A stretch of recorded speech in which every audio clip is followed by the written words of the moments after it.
Okay, to kind of simplify the conversation pretty quickly, Sure. you like the Pixel Fold because it's much better than obviously the OnePlus Open, right? Is that it? Yeah, Can we I conclude mean, it now? objectively speaking, Okay, good. this is the total winner in every benchmark, and hashtag Team Pixel and hashtag gift from Google. Absolutely. And anyone who argues with that is a hater shill, and it wins. Okay. So we'll catch you next week. Absolutely. Stay, Thank you very much for checking out the channel. like, share, It was subscribe. really, really good. But maybe we can try to talk a little bit more and dive into that conversation because I feel like some people feel that the Pixel Fold may be already a winner because it came out before and it's already Okay, there. There's the Z Fold out there. And then, of sure. course, now we have the Open. That is an accurate assessment of all the foldables. I All am very anxious about the foldable conversation, and the Pixel Fold contributes a lot of things that I like, and also brings up some questions on things that will hopefully be addressed in future revisions and iterations of the idea. So let's go ahead and dive into that conversation. Keep in mind, this is a part 2 of a conversation that we already started. There's part 1 already on Juan's channel, and we're going to bring over the Pixel Fold conversation, a device that I haven't had the time to spend, well, I haven't spent much time with it. Yeah. Where Juan As has much had time, it yeah. as a device for I've quite a while. been using it as a daily driver. TK Absolutely. was kind enough to come on my channel to talk about the Z Fold 5. Yep. And I'm returning the favor so that we can share a little insight on using Pixel Fold. Yes.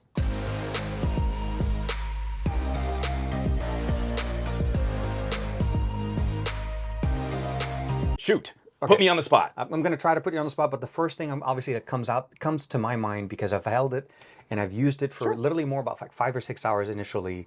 How did it feel going from the Pixel Fold to the OnePlus Open? Was there... Oh, from the OnePlus Open. Well, because you started with the Pixel Fold, I feel Yeah. like your experience with foldables, over the years I've used many foldables from different companies. For sure. And I've done Huawei, Honor, and I haven't really worked with Xiaomi, but from everybody that I've worked with, I feel like 2023 for you has been the year where you finally took like head first into the conversation.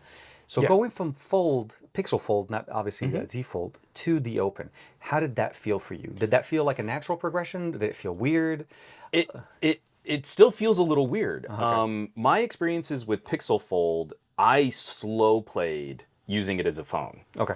I'm still very critical and very anxious of bendy, foldy plastic screen on the We inside. talked about that, yeah. And I don't feel any of these companies outside of Samsung have done a very good job of educating consumers. Yeah. And so I've been in conversations with PR folks and saying like, hey, what are the expectations on this? If I do a review on this, where should I be using it? How should I be using it? And they always seem to feel like that's kind of an attack on the product.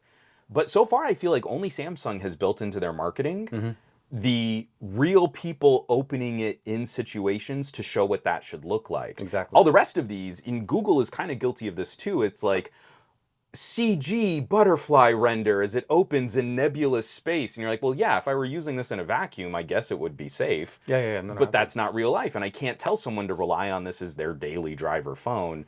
So the experience of moving from the Fold, where I was already kind of slow in incorporating it into my lifestyle, the OnePlus Open was just a little bit more familiar as a 20 by 9 screened phone. And for a foldable, that's actually very interesting that because...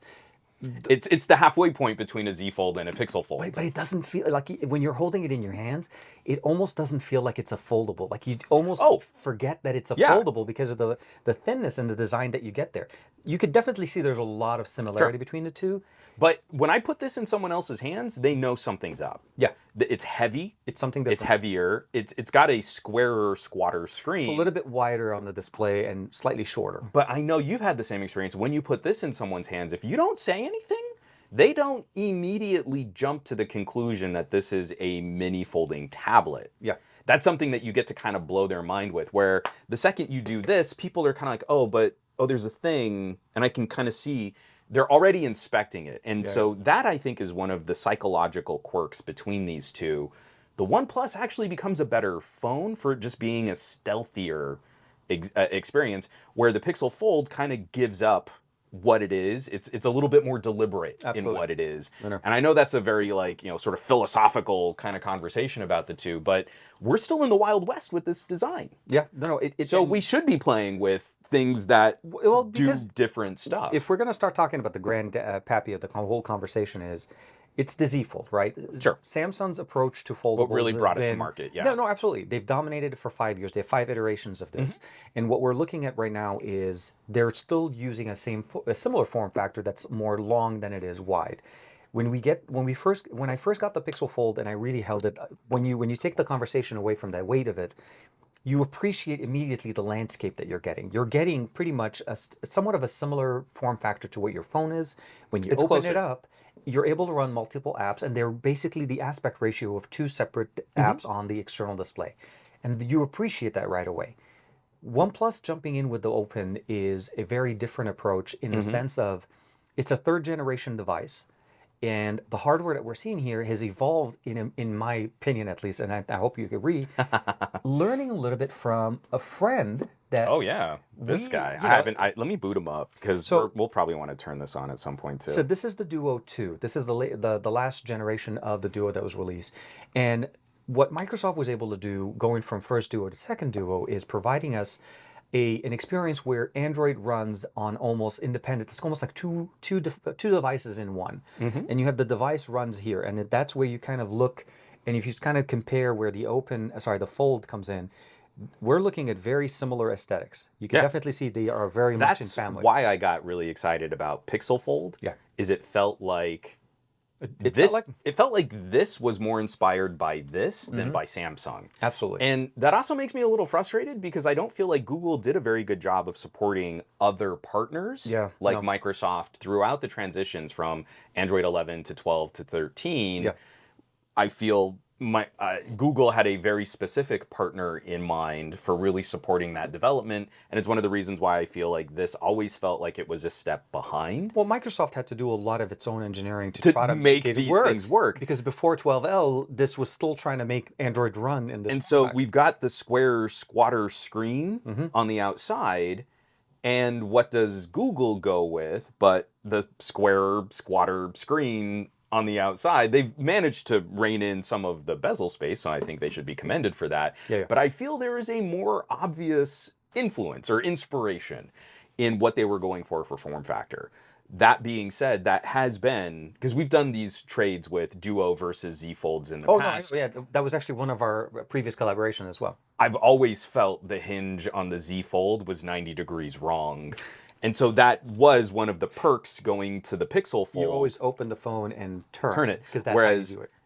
What I loved about the Duo, what you're describing, that kind of dual panel multitasking, I think looks better on the Pixel Fold's orientation with the crease splitting the two experience where the hinge is on the Duo. You end up not having to go across. Like when you're turning the Z Fold, and I do want to emphasize, we're not criticizing in the manner of making one better than the other. It's just the user experience built into the device. With the Z Fold, when you turn it sideways, your crease goes sideways with it because it's designed to open in one form factor. That's the actual way the hinge. Because if you're using it more of a lengthwise, you're still using somewhat of a cramped experience, going too long on the size of the device. One of the things I appreciate about the Duo jumping into the Fold, as well even with Oppo going in with the Find N and N2, the two foldables that are the predecessors of the Open, this is again being a 3rd generation device, although first OnePlus, that's what I really appreciate. Like you could definitely see that it's more of a natural experience, closer to normal smartphone experience than what we usually use. And I love that Google at least followed that inspiration, that they didn't go the Samsung way, because in my opinion at least, is just more, it's familiar. It's like a natural familiar experience. Because I kind of feel this is the slightly better tablet, in the same way that you rotate the Z Fold. Yeah, that's how you get something fact similar that to it. It's a little bit more of a rectangle than a square. I actually think that form factor is a little bit nicer than OnePlus Open. Okay. So when the software in Android says it's landscape or it's portrait orientation, that almost doesn't matter on the physical dimensions of the OnePlus Open screen, but the software cares about the orientation. And there are times where you're like, oh, I have to use it this way because this Android app said it was a landscape app. No, I can actually show that here. So well, no, I agree. The software is designed to make it feel like the crease down the middle is the orientation of the phone. And that's cool because like if you were an LG nerd like I was, then having dual display was like having two phone screens, and that's kind of what the Open is doing really well. But when you come in and you say, hey, I want to edit some audio. Yeah. This is almost square. It's like a 1 to 1.04 aspect ratio, right? Absolutely. You can't even reduce the fraction. It's that close to being square. But then my audio editing app is landscape only. Yeah. So it's kind of weird. You start it up and it says, oh, but you need to be in landscape. You're like, did that really matter? And maybe I don't want the crease running that way, but I can't force it because the app is older and it says I need to be in this orientation. On the Pixel Fold, that matters because you have more of a 4:3. Okay. And I feel like that is more familiar tablet territory for people saying it should be longer than it is tall. Exactly. Right? We kind of have this expectation. Wider than it is tall. No, exactly. So again, I don't feel like anyone's really stuck the landing yet. If the hinge is a little bit off, or if the crease is in the wrong place, or if the performance is not where we want it, it's like we've got to pick and choose what compromises we can live with. But the philosophy of this stuff is very difficult to express to consumers because they don't understand the behavior of this mixed mode multitasking on a mobile operating system, and every device does this different. And they approach it differently. Every metaphor is different. No, and I think it's a good transition to also start talking about, so we talked about the displays, we talked about the form factor.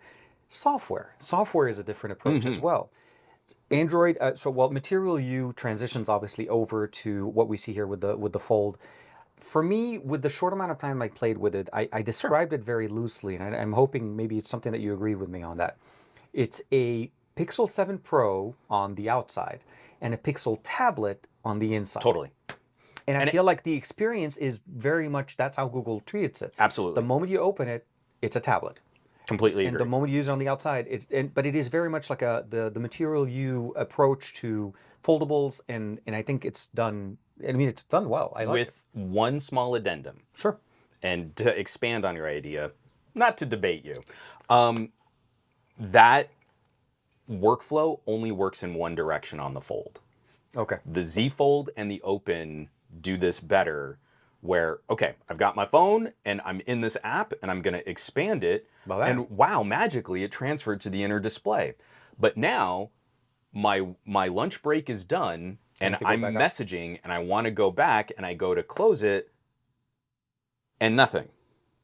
And you don't work backwards. So you can go from phone to tablet. That continuity is great. You can't go from tablet to phone as seamlessly. And I'm sure there are probably some settings and stuff buried in there. And I don't feel like that's something you should ask people to go digging around. Yeah, that should be on by default, in menus. in many ways, yeah. Because by default, both of these have their flavor of notifying, conveying to the user this experience can continue even after you close the screen. And so you can go into the settings again, you can say transfer to the outer display, but I really like that OnePlus. Come on. Oh yeah, because I'm still in that audio editor, so it's making me do this. So let me just get out of this here real quick. But what OnePlus does, let me just open this, is when you close it, there's just this little subtle, the screen isn't even lit, but you can swipe back up and it takes you back into what you were doing. And if you ignore it, and it goes to sleep. If you don't want it, it goes away. Exactly. So those are the kinds of things that we still need to see the lifestyle conversation on this evolve, because we can't expect consumer behavior when consumers are so unfamiliar with this. Yeah. No, it's an approach to... and I keep referring to the natural or more familiar experience. You're right.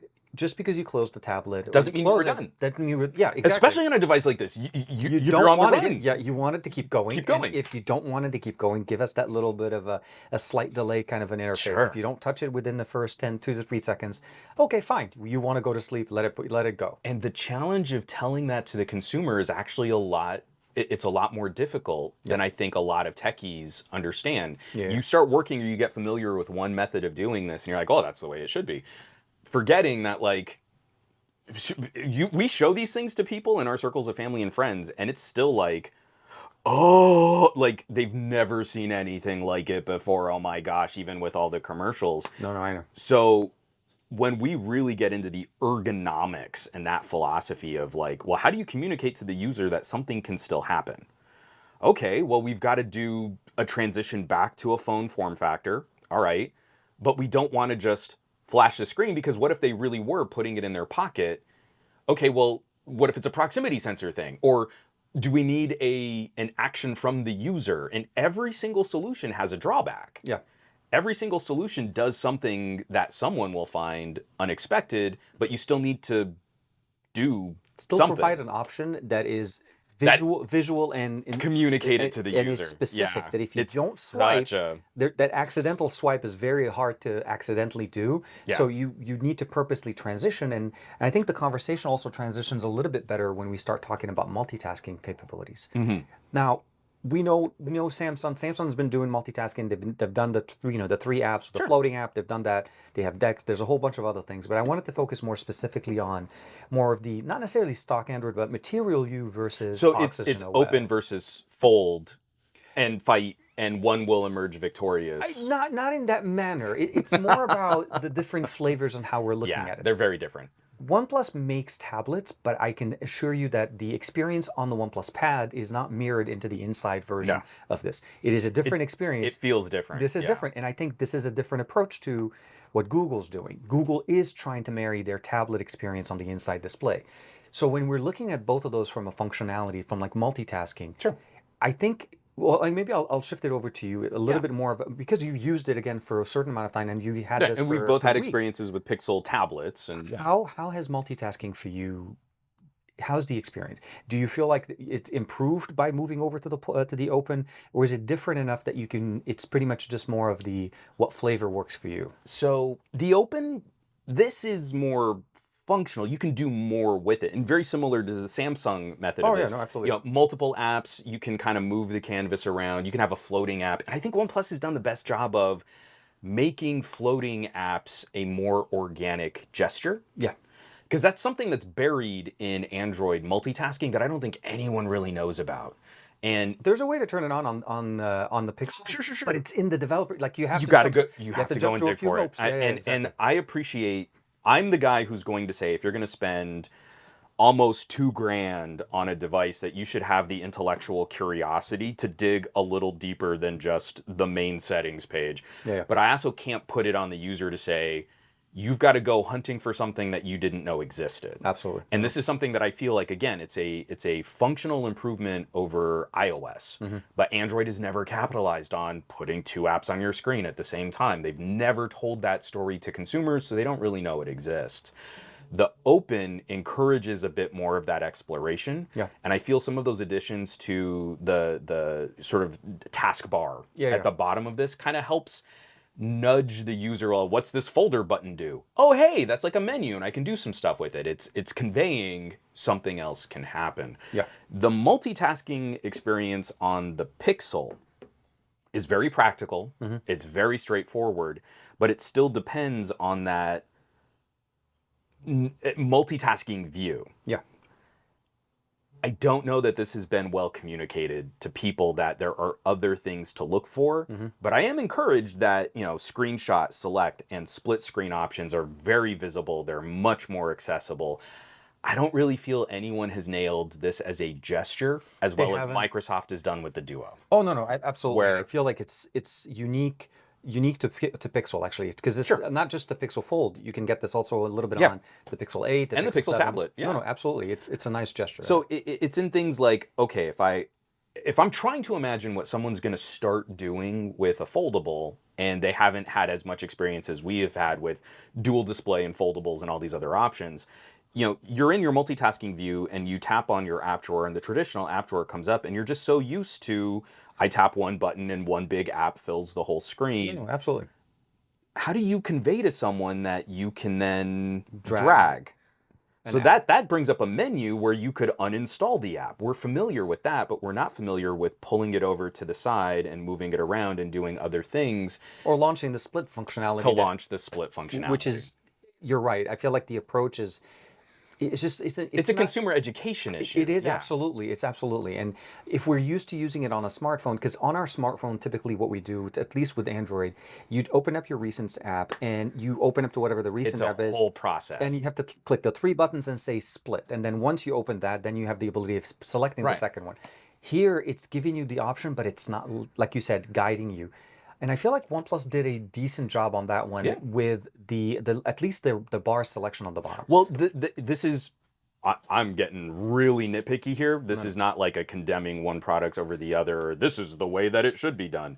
This is the next step for us to figure out how it can be done better. Yeah. So traditional app drawer pops up on the Fold, but we've also seen that when we, well, I think I And I do want to one thing I do want to add though is that if you have there is one more function to be able to run the split app. If the app is in your Recents 3 apps on the and right you can side, drop it from that way you too. can slide it open. But again, You don't know that it does that until Exactly. you know that it does that. exactly. But Once I you want to know, you give OnePlus credit because sure, there is a traditional app drawer that takes the entire screen. So that's very similar to the Fold. But absolutely. if you want to multitask, this feels a little more like the Duo where you hit this mini app drawer that only fills half the screen. That to me is actually kind of a big step. It's something the Duo did really well. The app drawer only fills one panel because it doesn't make sense to span your app drawer. And then whatever you tap on there opens on that panel. And so now we've got something where a gesture can drag something over to encourage the this left type of side, multitasking. yeah, and that's the other thing. We have at least two choices. You can either run them, parallel two apps or three apps, or you can run them two apps and one below app, opening up and giving you a much bigger canvas. But all of those are gestures. Yeah. And they're not menu items in text in the same way that you have to kind of look for that advanced functionality on traditional phones and on the Pixel Fold. No, absolutely. They are making this more like that floating window gesture so that it becomes a bit more of a fluid movement, not a I'm looking for this, then I do this, then I do that process. And that to me is the next step. Have they nailed it? No, this still needs a lot of work because people are so unfamiliar with it, but this is the more organic or the more fluid interpretation that will hopefully bring us into the next phase of multitasking on mobile. No, it's similar to the way when we went from buttons to gestures. It took some time for people to understand. And look at all the people like that are still on buttons. Oh, no, absolutely. My wife loves buttons to the My wife is still on the last buttons. day. My daughter's best friend's mom, she has a Pixel 5. Yeah. Still on buttons. I handed her the Pixel 8. She got all excited, like, oh, I'm going to get to play with the Pixel 8. And then she didn't know how to, how do I get out of this app? Yeah. There are no buttons. There's no button. And, I got my son started on the right foot there. I gave him gestures from the beginning. Yeah. We did not try to play that game. I don't mind buttons. I just feel like it's... I miss the pill. Oh my God. The pill was still my favorite. But I'm sorry, I don't want to get us bogged down. The experience on the software, again, and I want to emphasize the fact that it's a different flavor. I mean, again, Pixel is notorious for having feature drops. It's notorious for giving us more as time goes on from what you're getting. And this is no exception. The Fold is definitely going to see more updates and features. And hopefully we'll see different, implementations of multitasking. The one thing I will say that I feel like the Fold, and I'm specifically talking about the Pixel Fold over the OnePlus, and again, it's not trying to make it a competition. I really wished we had video out on this. Yeah. From a software experience, all of the stuff that you get with that nice large display, having something like the last collaboration we did, the RoKit and the X-Reel, something that you can connect to it and not having to use screen casting to be able to see your display is so refreshing, especially on a plane, in a car if you're sitting there enjoying your content. And I think that's one thing that I felt like both Samsung and of course OnePlus are doing well. We have video out. We don't have desktop mode on either the Open. On either the Open or the Pixel Fold. That's something that we don't. Although technically this has. I mean, you could cast it, but it's really not as functional as. No, and I feel like that's where our devices are still aspiring to do more. They have the hardware. They have the software capabilities if they put in the investment into it. Sure.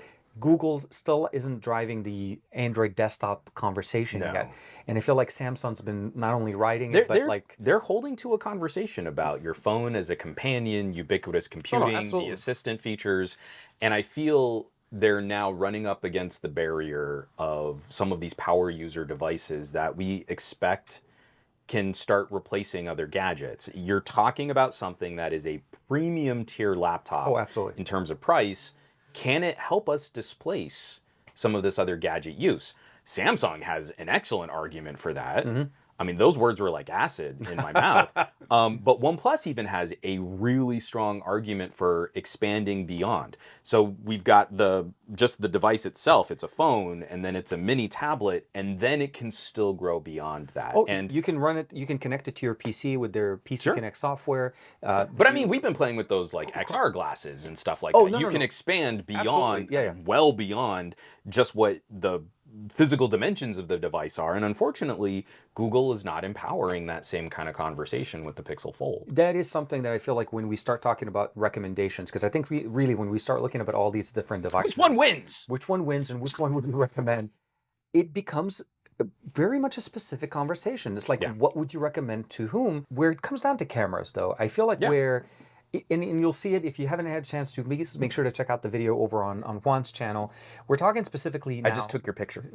You guys are in the video. The camera experience when it comes down to foldables in the US right now is pretty much it's a conversation between Samsung, OnePlus, and Google. Yeah. But one thing that we can definitely, or at least I can see from my side from using Samsung devices, is that this is where the compromises start showing very heavily into the tailored experience that we get from the Z Fold series. And you really got to tell people what compromises can you live with. Exactly. And are you comfortable living in that one really good sensor on the back as opposed to getting a good, well-rounded experience? Now, when we talk about open versus obviously Pixel Fold, Google is known for their computational, not just hardware-wise, but like computational photography. Sure. And they set the standard almost every year for companies to be able to shoot against, when you're talking about stills. Yeah. Video, I think they're getting better, but when we talk about stills... I understand why people, iPhones have the best video. Well, in the philosophy of what each phone is trying to represent, I feel like Google has really perfected that point-and-shoot experience. Yeah. And whenever we might like pixel peep and dig into like, but this was a little grainy, that's actually not a bad thing. It just has a character to it. Yeah. And I feel like there can be some graininess or some streakiness in pixel video, but it's never to a distracting degree. No. And there's nothing as easy as a pixel camera, especially for that crowd of pull phone from pocket, push shutter, put phone back in pocket. And it's been their bread and butter to for nail years. that. No, exactly. To nail that Pixel's image. been shooting for that. Exactly. For sure. Yeah. Obviously, when we're talking about a foldable, we do have to talk about some of the constrained hardware. The thermals get kind of concentrated under this camera bar. This won't perform as well as a Pixel 7 Pro. You don't get as much 4K 60 video recording time because of some of that build and engineering that goes into this. Yeah, exactly. It's bigger, but it's actually you get more less surface area, and when you're using it like this, you have a double thick sandwich where heat is not getting out through the screen at all. Which we usually get. Foldables come with their own set of compromises for that kind of performance, but this is still a competitive camera in ways where I feel the Z Fold feels like more of a compromise. Yeah. And this is one of the things that Google does really well. Are you going to have like dozens of burst photos and super long stretches of video? Absolutely not. Samsung and Apple can beat Google there. But where it really matters for that consumer photography experience, that's where Pixel Fold comes in clutch. And that's where Pixels do really, really well in the software and the image processing. Oh, absolutely. The post-processing is top-notch. It's literally, again, and I said this before, to me, it's the standard that a lot of people kind of go for, the easy point-and-shoot experience and how well they And I think and you know how it's going to look. And it spits out photos that on the other side, are going to do really well on social media. Yeah, you almost don't have to like, let me click the gallery, see, did this. Very rarely am I like filtering and stuff. Very rarely. It's a very particular flavor of HDR. That being said, the Open is just better hardware all around, but it is a finickier app to get some of those images out. If you take the time to get a feel for what this might do in different situations, because I think I'm at around 100 gig of photos and video samples right now, just to kind of start wrapping up my time to do a camera deep dive. Oh, no, absolutely. Every sensor is better. Every sensor is better at zooming. Yeah. So like a 2x crop from the main camera or from the telephoto is very competitive against the native resolution on the Pixel Fold's telephoto camera. It is a brutal competitor. It's a little finickier in situations like, say, your subject is backlit. Pixel software is really good about pulling the subject out of a backlit and brightening situation. the subject correctly. I feel like the AI processing that they have, they're able to do subject separation Google is much better. really good at that. But it leverages the post-processing technology. And the other situation that this still needs an update and some polish, the night mode is the slowest night mode I've used yet. So even I mean, it gets super dark out here in the burbs because we're a little far from city center, but even in just indoor situations, I can find in like a room with just like a dimly lit room with like a yellow bulb, it can be like a 7 or 8 second exposure where you're having to hold still. And even with the smaller sensors, Google software can kind of abbreviate some of that. If you can hold still for the 8 seconds, this is gonna look better. Absolutely, But if you shift it all, this is going to give you the more reliable results in a shorter period of time. I got a chance to use this when I was in Singapore during the launch of the N3, and one of the last nights before we left, they took us over to, it's a restaurant on top of a massive building, like a convention center, and you got the beautiful view of the marina over there. And surprisingly though, the video, is really nighttime video with the main sensor on this is really good.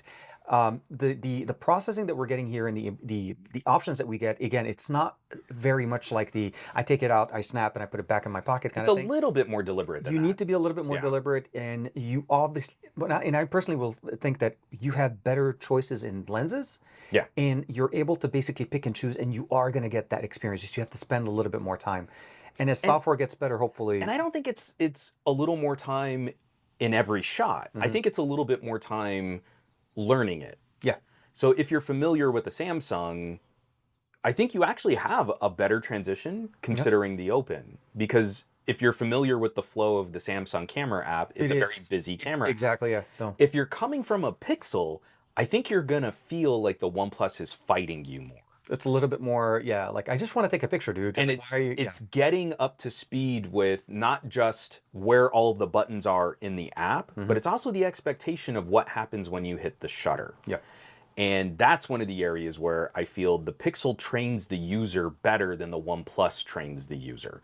And so you push the shutter on a Pixel and you very quickly develop a trust for what it's going to do. You start, without thinking about it, you start predicting what it's going to look like when it spits that image out. And it takes a bit longer to develop that trust with the OnePlus. If you take the time to develop that trust with the OnePlus, since the OnePlus 8 Pro, we've had phenomenal photography experiences. It's just OnePlus feels weird compared to other phones. So it takes you a little bit longer to kind of develop that idea of what's gonna happen. It feels like a total unknown until you get a sense of how does this camera work through its imaging. And I think over time I've appreciated, I'll say, because I haven't really spent a lot of time with the Pixel Fold, but I've spent more time with the Pixel 8 Pro. And all, the 7 Pro and all the previous generation of Pixels. Even with the Pixel camera app getting busier, this still feels like they're related. Oh no, absolutely. Like this is a direct line. When the Fold is closed and you use it in the manner of where the cameras are, the primary cameras you're using are the main ones on the back and the front-facing camera, you're absolutely getting very much a Pixel, a standard Pixel 8 Pro or 7 Pro experience in a foldable. Where I wanted to kind of also focus a little bit as well is when we start talking about performance. We talk about the fact that we're running two different SoCs, where the Z Fold 5 and the Open are very much using the same SoC, slightly different clocks on them. One tuned a little bit more overclocked, better binned, or maybe a better yielded processor. But at the end of the day, we're talking 8 Gen 2 to 8 Gen 2, where we're talking tensor. There are very minor differences, but I've been consistently impressed that OnePlus is not just using a similar chip. They're letting the user go into a high performance mode, which is something that Samsung has walked away from letting they backed out of that one last year, and I was sad to see that it's gone across. I am a big fan of what Google is trying to do with their Tensor lineup. And I think Tensor 3 is actually another interesting step in a different philosophy of performance. Google is not going for the top crown. They know they can't go for the top performance crown. And in some scenarios, I probably would say I don't know if they really need to. Like it I, depends. I don't think they do either. Yeah. But this is a very different conversation where we haven't been focused on the end user, right tool for the right job. If you're looking for the better communicator, ubiquitous computing, assistant integration, all of those fun things, that's what a Googly phone is going to focus on, is that Google software and service. But if all you're doing is looking at the Antutu scores, Living in that benchmarking, you miss out on some of the practical differences in different core configurations and different SoC design, where this thing loses bad in a Geekbench race. Well, the OnePlus Open crushes. It is one of the highest scoring benchmarkable phones of the year, let alone a foldable. Yeah. Like, it's pacing the Xiaomi 13 Ultra and the Galaxy S23 Ultra, and it's performing near that tier, even though it's a foldable and has less room to get heat out of the one panel of internal components. That being said, for when the Pixel Fold loses fights, it really doesn't lose as bad as those Geekbench scores would lead you to believe. It's a false narrative, not narrative, but the guides you in the wrong direction because it can be radically different, but you're not seeing that same disparity. So the score isn't a one-to-one commentary on, I want to edit audio. Yeah. I like to record podcasts from mobile devices because they're so discreet. Plug in just a couple little mics, have that conversation. You've got those tracks and you can cut a whole show directly from the mobile device. If there's a 20 or a 30% disparity in synthetic benchmark scores, we're maybe only seeing about a 10% disparity in actual performance finishing that audio. Yeah. And where that really comes into play are the areas where Google has obviously focused on things like video and photo editing for their own photo apps. No, exactly. Well, that also does extend into things like video rendering through an app like LumaFusion. Yeah, that's true. Yeah. So this is hanging with Galaxy S23 Ultras and OnePlus Opens. The OnePlus Open is currently... it just took my performance crown from the Pixel 7 Pro. Oh, okay. Pixel 7 Pro was the fastest 4K video rendering option on the planet. No, that was one of their main core powerful processing. So OnePlus 7 Pro, a Pixel 7 Pro, no, because there's a OnePlus 7 right there. Pixel 7 Pro lost to the OnePlus Open by, I want to say it was 0.2 of a second. Oh, wow. That's in a 1 minute video rendering project. Yeah. So I do 1 minute of video with transitions and a watermark and a soundtrack, just like a little YouTuber-y kind of short. Yeah. And this finally beat it. 8 Gen 2, all the big Antutu scores, but it beat it by 0.1 of a second. Which, if you're worried about the practical ramifications of your work out in the field, I don't know that you're really measuring down to 0.1 of a second. You're not even, you wouldn't even notice it unless you're sitting there and literally watching the paint dry. Like I am. Like, you're clocking it just to do that as a test. That's not how any of this stuff really works out in the field. I'm very surprised you're not Antutuing all day long. But yeah. So really, my concerns with Pixel Fold performance have very little to do with the longevity of Tensor 2. I feel years from now, the performance of Tensor 2 is still going to be fine. Because we're still going to be developing apps for more mid-ranger SoCs and more mid-ranger phones. Exactly. It's not like the software is going to just so outclass what a Tensor 2 can do. My big concerns are the other Samsung-y bits like the radio. So when you're really using Tensor 2 and you've got that 5G signal going on and you're occasionally firing up one of the brighter screens, you've got all the parts of the phone are cooking. The Samsung-y bits are where I feel the Fold kind of takes that step back. And that's where we see some of the limitations of what Tensor 2 is capable of. It's the holistic. It's the total package of, I'm out in the field, I live in Southern California, it's 100 degrees outside, the phone's already at an elevated temperature, and I want to do this.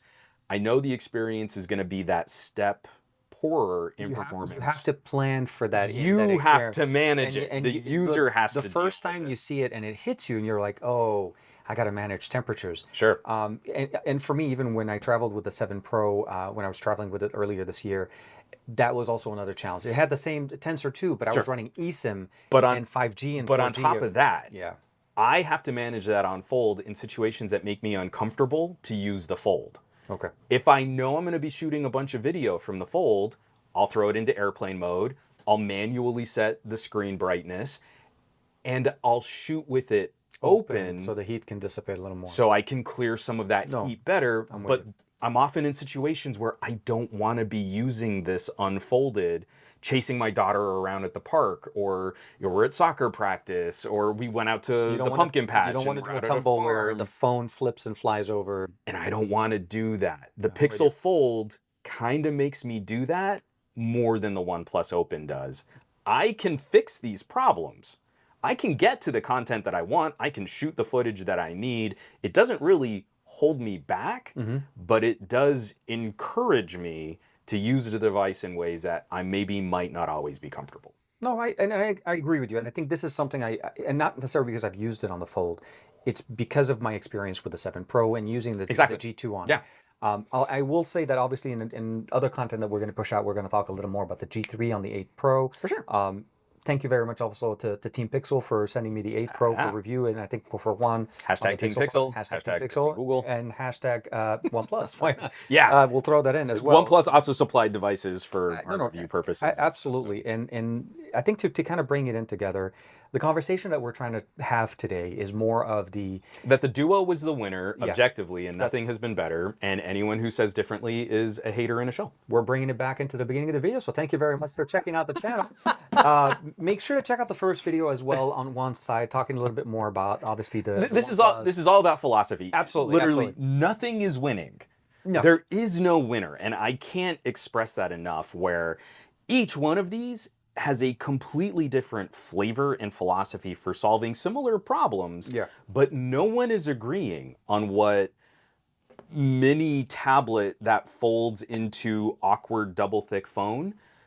No one's nailed it yet. And there are a ton of ideas on this that are gonna completely fail. Oh, no. And then we'll move on and we'll get something better from having that failure. But it's an amazing start for me, at least for this year. We finally have real competition. Not only just competition, more people having a conversation in the same space. Yeah. We have Google in there. We have Samsung. We have OnePlus, Lenovo, and Moto. We need you in the Lenovo Moto. Check that comment over on his side. Lenovo Moto Yoga. Yeah, exactly. We yoga the whole time. No, we didn't. There was no yoga in that video. We talked about it. The least flexible I've ever been. We are not getting it. Different episode, different channel on Juan's OnlyFans After Dark. But make sure to check out the description for all the information for Juan. Obviously, we work together. You guys know who he is. Yeah. He's my best bud. Make sure to check out his Patreon as well, and of course our podcast that we have every Thursday. We'd love to have you guys, chat with us directly. Post your questions. But with that being said, foldables are becoming more exciting and they're becoming a bigger conversation, and we'd love to hear your comments and your thoughts in, of course, the description below. So without further ado, obviously, thank you very much to Juan for having me at his crib. We are in the lab. This is the Gadget Lab. And it's super messy. It is, but it's still fun. It's a lot of good. I mean, look at the stack. Look at the stack. Yeah, I got to clean through some of this museum. One phone by just pointing my finger to it. But yeah, no, being here, being able to hang out with my buddy and be able to bring you guys this type of conversation is the exciting part. So let me know what you guys think. Hit that like and of course the bell icon so you're always aware whenever we have new videos. But we'll see you guys in the next video, and thank you very much for checking it out.